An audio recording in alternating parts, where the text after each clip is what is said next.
തനിക്ക് വിശ്വസിക്കാൻ കഴിയുന്നില്ലേ? ഇവിടെ എത്ര എംപ്ലോയർ ഉണ്ട്, അവർക്കൊന്നും കൊടുക്കാത്ത ഇമ്പോർട്ടൻ്റ് നിനക്കു ഞാൻ നൽകി. ഓരോ ബിസിനസ് ട്രിപ്പിലും നിന്നെ ഞാൻ കൂടെ കൂട്ടി. നിനക്കുള്ള എൻ്റെ പെരുമാറ്റത്തിൽ നിന്നൊന്നും മനസ്സിലായില്ലേ അർജുൻ? മാഡം എൻ്റെ ബോസ് അല്ലേ? ഈ ബിസിനസ് സാമ്രാജ്യത്തിൻ്റെ ഹെഡിൻ്റെ മകൾ. എനിക്കതിനുള്ള അർഹതയുണ്ടോ? നിനക്ക് എൻ്റെ ഫീലിംഗ് മനസ്സിലാവുന്നില്ലേ അർജുൻ? അശ്വിനി കണ്ണുകൾ ടിഷ്യൂ കൊണ്ട് ഒപ്പിയെടുത്തു. മാഡം, സോറി മാഡത്തെ ഹേർട്ടിങ് ചെയ്തതിൽ. ഞാൻ എന്താ പറയേണ്ടത് മാഡം? അർജുൻ പറയാൻ നിന്നതും അശ്വിനി ക്യാമ്പിൽ നിന്ന് പുറത്തേക്ക് പോയി. ഇവരുടെ സംസാരത്തിനിടയിലെല്ലാം തൻവി അർജുനെ വിളിച്ചു കൊണ്ടിരിക്കുന്നുണ്ടായിരുന്നു. എന്നാൽ അവൻ ആ കോളുകളെല്ലാം കട്ട് ചെയ്തുകൊണ്ടിരുന്നു. ആര്യ, കല്യാണം കഴിയോളം നിൻ്റെ ഈ ചുറ്റിക്കറങ്ങൽ നിർത്തിക്കൊള്ളണം. ശരി അച്ഛാ. ആര്യ സ്റ്റഡിയായി നിന്ന് തലയാട്ടി സമ്മതമറിയിച്ചു. അച്ഛൻ തിരിഞ്ഞു നടന്നതും ബാക്കിൽ നിന്നായി ഒരു ബ്രേക്ക് ഡാൻസ് സ്റ്റെപ്പ് ഇട്ട് അവൻ. വേണ്ട ആര്യ, അമ്മ ശാസനയോടെ വിളിച്ചു. അതെ അമ്മ, അമ്മയുടെ കെട്ടിയവൻ എന്ത് ഹാൻസമാണ്. പക്ഷേ ഈ പട്ടാള ചിട്ടയാണ് സഹിക്കാൻ പറ്റാത്തത്. അവൻ അതും പറഞ്ഞ് അടുക്കളയിലേക്ക് നടന്നു. ജാനു ചേച്ചി, എനിക്കൊരു സ്ട്രോങ് ടീ. ഇപ്പോൾ എടുക്കാം കുഞ്ഞേ. അവരുടെ മറുപടി വന്നു. എത്ര വിളിക്കുന്നു അർജുൻ, എന്തേ ഇപ്പോഴും വരാത്തത്? തൻവി, എനിക്ക് വരാൻ പറ്റില്ല, അവൻ ഗൗരവത്തിൽ മറുപടി നൽകി. പിന്നെ ഒരാൾ ഫോൺ എടുക്കുന്നില്ലെങ്കിൽ അയാൾ തിരക്കിലാണെന്ന് ചിന്തിക്കാനുള്ള കോമൺ സെൻസ് തനിക്കില്ലേ? എന്ത് ഡിസ്റ്റർബ് ആയിരുന്നു, അവൻ പറഞ്ഞുകൊണ്ട് ഫോൺ കട്ട് ചെയ്തു. തൻവി ഫോണിലേക്ക് നോക്കി അങ്ങനെ നിന്നുപോയി. അവളാകെ അപ്സെറ്റാണ്. രാത്രി ടെറസിൽ ആകാശം നോക്കി നിൽക്കുകയാണവൾ. അമ്മ, ഏട്ടൻ ചെയ്തത് ശരിയായില്ല കേട്ടോ. ഞങ്ങൾ ഒരുപാട് നേരം കാത്തുനിന്നു മോളിൽ. പാവം തൻവി ഒരുപാട് വിളിച്ചു, ഏട്ടൻ ഫോൺ എടുത്തില്ല. തിരിച്ചു വരാൻ നേരം ഒന്നുകൂടി വിളിച്ചതാ അവൾ. ഏട്ടൻ എന്തേ പറഞ്ഞോ എന്തോ. പിന്നെ അവൾ ഫുൾ മൂഡ് ഓഫ് ആയിരുന്നു. ഓ, വലിയ വലിയ ആളുകളല്ലേ, സമയം കിട്ടിക്കാണില്ല. ആര്യ പുച്ഛം നിറച്ച് പറഞ്ഞുകൊണ്ട് അമ്മ അരിഞ്ഞു വയ്ക്കുന്ന കാരറ്റ് കഷ്ണങ്ങൾ വായിലേക്കിടുന്ന തിരക്കിലാണ്. എന്തെങ്കിലും തിരക്കിൽ പെട്ടുകാണും, അതാകും. അമ്മ ന്യായീകരിക്കാൻ നോക്കുന്നുണ്ട്. പിറ്റേ ദിവസം തൻവിയും ഫാമിലിയും അർജുൻ്റെ വീട്ടിലേക്ക് വന്നതാണ്. എല്ലാവരും കൂടെ ലിവിംഗ് റൂമിൽ സംസാരിച്ചിരിക്കുന്നു. ആര്യ ഫോണിൽ ഗെയിം കളിച്ച് ഒരു സൈഡിലിരിക്കുന്നുണ്ട്. ജയ, വാ. സാവിത്രി തൻവിയുടെ അമ്മയെ കൂട്ടി അകത്തേക്ക് നടന്നു. ആര്യ, എന്തൊക്കെയുണ്ട് വിശേഷം? ഇപ്പോൾ എന്തു ചെയ്യുന്നു? രവിയാണ് ചോദിച്ചത്. ആര്യ വേഗം ഫോൺ മറച്ചു പിടിച്ച് അവരെ നോക്കി ഒന്ന് ചിരിച്ചു കൊടുത്തു. രവി, അവനോ ഫുൾ ബിസിയല്ലേ. രാവിലെ വീട്ടിൽ നിന്ന് ഇറങ്ങിയാൽ പിന്നെ ഇരുട്ടിയിട്ട് വീട്ടിലെത്തൂ. ചന്ദ്രൻ അല്പം പുച്ഛ നിറച്ചുകൊണ്ട് പറഞ്ഞു. അങ്ങനെ അവനെ കളിയാക്കണ്ട കേട്ടോ അച്ഛാ. IT മേഖലയിൽ അവൻ്റെ ബുദ്ധി അപാരമാണ്. ആരതിയുടെ ഭർത്താവ് സുരേഷ് വലിയ കാര്യത്തിൽ പറഞ്ഞു. താങ്ക് യു അളിയ. തംസപ്പ് കാണിച്ച് അവൻ ചുണ്ടനക്കി കാണിച്ചു. അർജുൻ ഏട്ടൻ എവിടെ? താരയാണ്. മോളെ, അർജുനെ വിളിച്ചേ.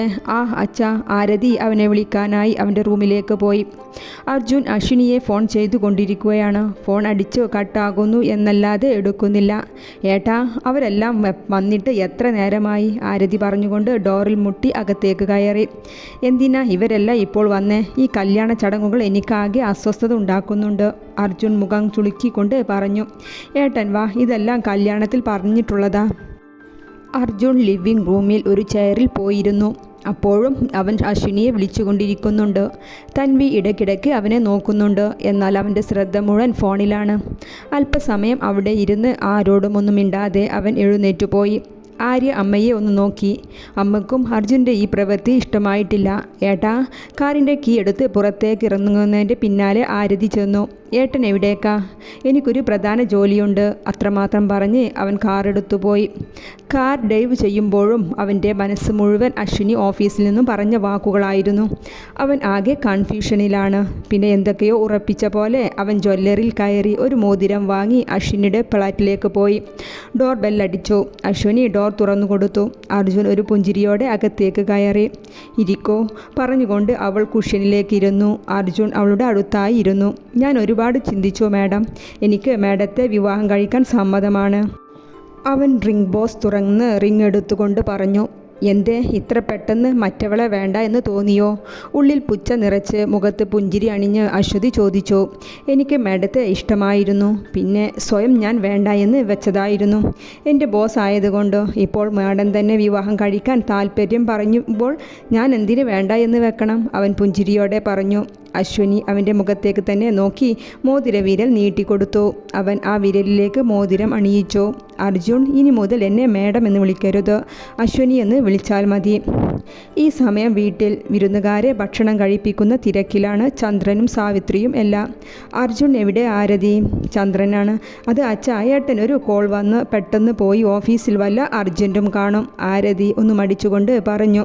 തൻവി എന്തോ വല്ലാതെ ആയി. ഇവിടെ വരെ വന്നിട്ട് തന്നോടൊന്നും മിണ്ടുക പോലും ചെയ്യാതെ പോയതിൽ. ഓ, അതൊന്നും കുഴപ്പമില്ല. ജോലിയിൽ ആവശ്യം വന്നാൽ പിന്നെ പോവാതിരിക്കാൻ പറ്റില്ലല്ലോ, രവീന്ദ്രനും പറഞ്ഞു. അച്ഛാ, എനിക്കിഷ്ടമായില്ല കേട്ടോ ആ അർജുനേട്ടനെ. എന്തൊരു ഗമയാ, ഒരക്ഷരം മിണ്ടാതെ പോയില്ലേ. വലിയ ഡിഗ്രി ഒന്നുമില്ലെങ്കിലും ആര്യൻ ചേട്ടൻ എന്ത് രസത്തിലാണ് നമ്മോട് സംസാരിച്ചത്. ചിരിച്ചു പോരുവോളം ഓരോന്നും പറഞ്ഞ് നമ്മുടെ കൂടെ തന്നെ ഉണ്ടായിരുന്നു അല്ലേ തരുണി ചേച്ചി? ആ താരമോൾ പറഞ്ഞത് ശരിയാണ്. എന്നാൽ ഇതെല്ലാം കേട്ട് ഒരക്ഷരം മിണ്ടാതെ ഡ്രൈവ് ചെയ്യുന്നുണ്ടായിരുന്നു തൻവി. ഒന്നും മിണ്ടാതെ ഇരിക്ക് പിള്ളേരെ, ആ കുട്ടിക്ക് അർജൻറ്റ് ജോലി വന്നതുകൊണ്ടല്ലേ. ആ മക്കളെ, അമ്മ പറഞ്ഞത് ശരിയാണ്. അങ്ങനെയാണ് ജോലിയിൽ ഉത്തരവാദിത്വമുള്ളവർ. അവരുടെ സംസാരം അങ്ങനെ നീണ്ടുപോയി. എവിടെ ഈ ചെക്കൻ? കല്യാണമാണെന്ന ചിന്ത ഒന്നുമില്ലേ? സാവിത്രി അർജുനെ കാത്തുന്ന പോലെ ഇരിക്കുകയാണ്. ചന്ദ്രൻ ഓരോ ആവശ്യങ്ങൾക്കായി ആര്യയെ ഇട്ട് ഓടിക്കുന്നുണ്ട്. അമ്മയുടെ മോൻക്ക് വല്ല ഗേൾ ഫ്രണ്ടും ഉണ്ടോ എന്ന് അന്വേഷിക്കൂ. അല്ലാതെ ഇങ്ങനെ വരാൻ വഴിയില്ല. ആര്യ ജോലിക്കിടയിൽ അമ്മയുടെ അടുത്ത് വന്നിരുന്നു പറഞ്ഞ് എഴുന്നേറ്റുപോയി. പോടാവിടുന്ന്. വായ തുറന്നാൽ പിന്നെ എന്തെങ്കിലും കുനിഷ്ഠ പറഞ്ഞു വരും തെമ്മാടി. സാവിത്രി അവനെ അടിക്കാനായി കൈ ഉയർത്തി. ഓ, വന്നോ? ഇന്നലെ അങ്ങനെ ഇറങ്ങിപ്പോയതല്ലായിരുന്നോ ഈ സ്വഭാവം? നീ എവിടുന്ന് പഠിച്ചതാ അർജുൻ? അവർ ഒന്നും പറഞ്ഞില്ല, എങ്കിലും അവരുടെ മുഖത്ത് അത് പ്രകടമായിരുന്നു. നിന്റെ അടുത്ത് നിന്ന് ഞാൻ ഇത്രയും പ്രതീക്ഷിച്ചില്ല. അർജുൻ കയറി വന്നതും ചന്ദ്രൻ അവൻ്റെ അടുത്തേക്ക് വന്ന് ദേഷ്യപ്പെടുകയാണ്. ആര്യ ഒന്ന് നിവർന്നിരുന്ന് അളിയൻ സുരേഷിനെ ഒന്ന് നോക്കി. അച്ഛാ, എനിക്ക് പ്രത്യേകിച്ചൊന്നും പറയാനില്ല, നാളെ സംസാരിക്കാം. അർജുൻ അവൻ്റെ റൂമിലേക്ക് കയറിപ്പോയി. ചന്ദ്രൻ ഭക്ഷണം കഴിക്കോ? സാവിത്രി രംഗം ശാന്തമാക്കാൻ നോക്കി. നീ കഴിക്ക്, എനിക്ക് വേണ്ട. ചന്ദ്രൻ ദേഷ്യപ്പെട്ട് റൂമിലേക്ക് പോയി. എന്തൊക്കെ അളിയ ഇവിടെ നടക്കുന്നേ? നീ ഒന്നും മിണ്ടാതെ ഇരിക്ക് എൻ്റെ ആര്യ, സുരേഷ് സ്വകാര്യം പോലെ പറഞ്ഞു. ആര്യ ചുണ്ടിൽ ചൂണ്ടുവിരൽ വെച്ച് അങ്ങനെയിരുന്നു. തൻവി ആലോചനയിൽ തന്നെയാണ്. അർജുൻ്റെ ഓരോ വാക്കും അവൾ വീണ്ടും വീണ്ടും ചിന്തിച്ചു കൊണ്ടിരിക്കുകയാണ്. തൻവി ഫോൺ എടുത്ത് വാട്സപ്പ് തുറന്ന് മെസ്സേജ് സെൻഡ് ചെയ്തു, നാളെ കഫേയിൽ മീറ്റ് ചെയ്യണമെന്ന്. ഈ സമയം അർജുൻ അശ്വിനിയുമായി അവളുടെ ഫ്ലാറ്റിലാണ്. അശ്വിനിയെ ഒന്ന് നോക്കി അർജുനും മെസ്സേജിന് റിപ്ലൈ നൽകി. ഓക്കെ, വരാം. തൻവി കഫേയിൽ വെയിറ്റ് ചെയ്യുകയാണ്. വന്നിട്ട് 10-15 മിനിറ്റ് കഴിഞ്ഞു. ഹായ് തൻവി, താൻ കുറേ നേരമായോ വന്നിട്ട്? അർജുൻ ചോദിച്ചുകൊണ്ട് അവൾക്ക് ഓപ്പോസിറ്റ് വന്നിരുന്നു. 10-15 മിനിറ്റ് കഴിഞ്ഞു. എന്തൊക്കെയുണ്ട് വിശേഷം തൻവി? അർജുൻ്റെ വിശേഷം പറയൂ. കുറച്ച് ദിവസമായിട്ട് അർജുൻ ബിസിയാണല്ലോ. അവൾ മുഖത്ത് പുഞ്ചിരി അണിഞ്ഞു ചോദിച്ചു. ഞങ്ങൾ നിങ്ങളുടെ വീട്ടിൽ വന്നിട്ട് ഒന്ന് മിണ്ടുക പോലും ചെയ്യാതെ എൻ്റെ വീട്ടുകാരെ ഇൻസൾട്ട് ചെയ്യാൻ മാത്രം എന്ത് ബിസിയായിരുന്നു അർജുൻ? അവൾ ഇന്നെല്ലാം ക്ലിയർ ആക്കണം എന്ന രീതിയിൽ തന്നെ അവനോട് വീണ്ടും ചോദിച്ചു. തൻവി, തനിക്ക് എൻ്റെ ജോലിയുടെ ഗൗരവം മനസ്സിലാവുന്നില്ല എന്ന് തോന്നുന്നു. അർജുൻ തൻവിയുടെ സംസാരം ഇഷ്ടപ്പെടാത്ത പോലെ അവളോട് ചോദിച്ചു. അർജുനോട് ചോദിച്ചിട്ടല്ലേ ഷോപ്പിങ്ങിന് ഞങ്ങൾ ഇറങ്ങിയത്? അർജുൻ വരാമെന്ന് സമ്മതിച്ചതുമാണ്. പിന്നെ വരാതെ ഇരുന്നതും നിങ്ങൾ തന്നെ. എന്നിട്ട് ഒരു സോറി പോലും പറയാതെ എന്നോട് ഷൗട്ട് ചെയ്യുകയാണ് ചെയ്തത്. നാളെ കല്യാണമാണ്. നിങ്ങളുടെ ഈ പെരുമാറ്റം കണ്ടിട്ട് നിങ്ങൾക്ക് ഈ വിവാഹത്തിനോട് താല്പര്യമില്ല എന്ന് തോന്നുന്നു. ശരിയാണ് തൻവി, എനിക്ക് ഈ വിവാഹത്തിൽ താല്പര്യമില്ല. അവളൊന്ന് അന്താളിച്ചു പോയി. വാട്ട്? അവളുടെ വായിൽ നിന്നും അറിയാതെ പുറത്തേക്ക് വന്നു. Tanvi, sorry, extremely sorry. എനിക്ക് ഈ കല്യാണത്തിന് താല്പര്യമില്ല. എനിക്ക് വേറെ ഒരാളെ ഇഷ്ടമാണ്. അവളെ വിവാഹം ചെയ്യാൻ ഞാൻ ആഗ്രഹിക്കുന്നു. ഈ കാര്യം നിന്നോട് നേരിട്ട് പറയണമെന്ന് എനിക്ക് നിർബന്ധമുണ്ടായിരുന്നു. നോക്കൂ തൻവി, നീ എൻ്റെ പേരൻസിൻ്റെ ഇഷ്ടമാണ്. ഞാൻ അത് സ്വീകരിച്ചു എന്ന് മാത്രം. തൻവി ഒന്നും മിണ്ടാതെ എല്ലാം കേട്ടിരുന്നു. സോറി തൻവി, എനിക്ക് ഈ വിവാഹത്തിൽ താല്പര്യമില്ല. ഓക്കെ. അർജുൻ എഴുന്നേറ്റ് പോയി.